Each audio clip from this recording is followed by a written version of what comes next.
Hi, movie potential here. Today I'm going to explain a movie based on true event Name Against the Sun.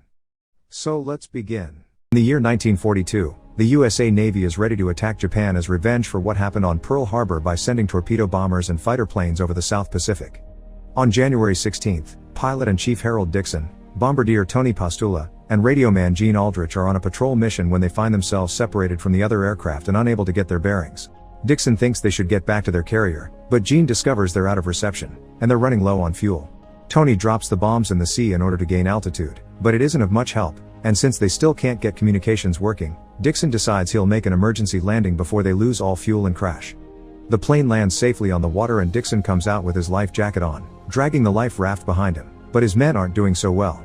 They're having trouble ditching their seats and even almost drown, only managing to get out at the last second, which means they don't get to grab supplies before the plane sinks.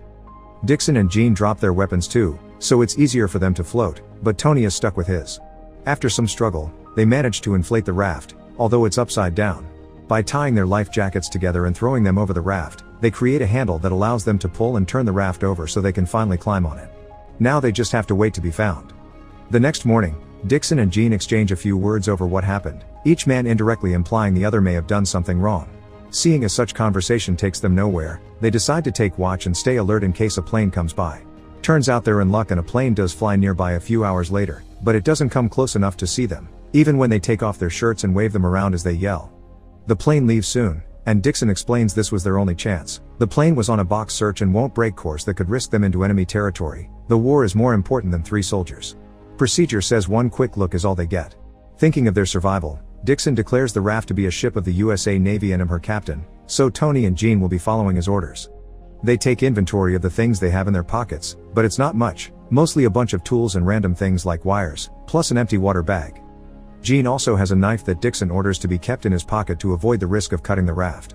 To protect the raft and avoid wearing it off, Dixon also orders them to take off their shoes and throw them in the ocean, but he doesn't throw his own, which irritates Gene. The hours and the days begin passing as the soldiers try their best not to let the isolation drive them crazy. They chat about various topics, sometimes even sing to keep themselves entertained. Tony obsessively cleans his gun, but also promises Gene he'll introduce him to his sister since they'd make a wonderful couple.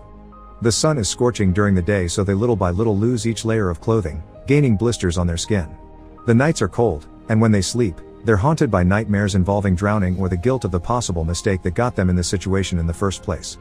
The 3 of them don't sleep at the same time though, one always stays awake and they take turns to watch in case they find a plane or an island.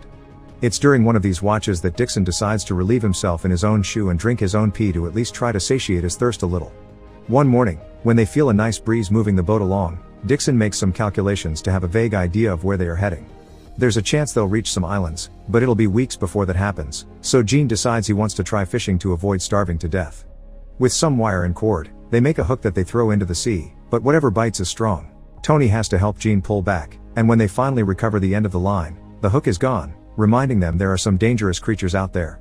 But Gene doesn't give up, he just makes a new hook and throws it again, leaving it in the water as long as necessary. Eventually though, the heat gets on his nerves, so he puts on the life jacket and jumps off the boat to freshen up. Tony wants to go after him, but Dixon says they should do it one at a time for safety. He also reminds them there are sharks in these waters, which scares Gene into swimming back onto the raft and Tony into refusing to jump in next after all. As days continue to pass, tension grows among the men, and Dixon's paranoia makes him keep on asking his men what happened on the plane, as if trying to find someone to blame for their situation. Thirst is also starting to be a problem, and Tony thinks he could perhaps have at least a sip of seawater, but Dixon stops him before he does something stupid.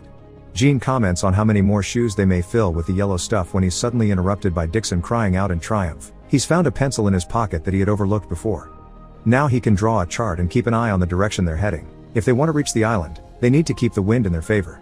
Using one of the life jackets, some cord, and some wire, they make a sea anchor. This way they can avoid being blown the wrong way if the wind shifts. The other problem continues to be their thirst. Gene teaches the other 2 how to pray and ask God for rain, but it isn't until later in the night that the weather changes. Laughing in happiness, the men collect as much rainwater as they can on their shirts and the water bag. After a week of being adrift, Gene finally gets tired of failing at catching anything with his hook, so he takes out his knife, ignoring Dixon's protests and worry over the raft. After a few random stabs at the water, Gene is successful in a big way. He's managed to kill a shark, which they bring onto the raft and open to eat the little fish it recently consumed. They save the shark meat in their socks to be used as bait later. This little dinner of theirs, though, has some serious consequences, because they keep throwing the shark blood into the sea to keep the raft clean. Other sharks have smelled it and are now following them around. So when one night, a sleepy Gene distractedly puts his hand in the water, it gets bitten. Luckily, he takes it out before he loses it and Dixon wraps it up with Tony's bandana, but the damage is done. 2 weeks since the accident have passed, and while they haven't gotten another catch like the shark, they do get one more day of rain to refill their water bag. Hope is starting to be hard to keep, and Tony begins looking at his gun with some depressing thoughts in mind. Gene takes it from him just in time when a bird lands on their raft and shoots it, causing the body to fall into the ocean. Dixon wastes no time jumping in to recover it, but the bird's blood has gotten the attention of a shark as well. The boys try to shoot it, but the gun gets jammed, so Dixon has no choice but to swim as fast as he can. Luckily, he makes it back to the raft before he gets caught, and now they have bird meat to eat, which Dixon thinks tastes like chicken. Since the gun can't be used anymore, Tony throws the bullets in the ocean, sad over what a sign of defeat this could be taken as. On the morning of day 20, Dixon wakes up to discover all 3 of them have been sleeping, so there's been no watch. Gene thinks it's not worth the trouble. It's been 2 days with no wind and the islands aren't coming any closer.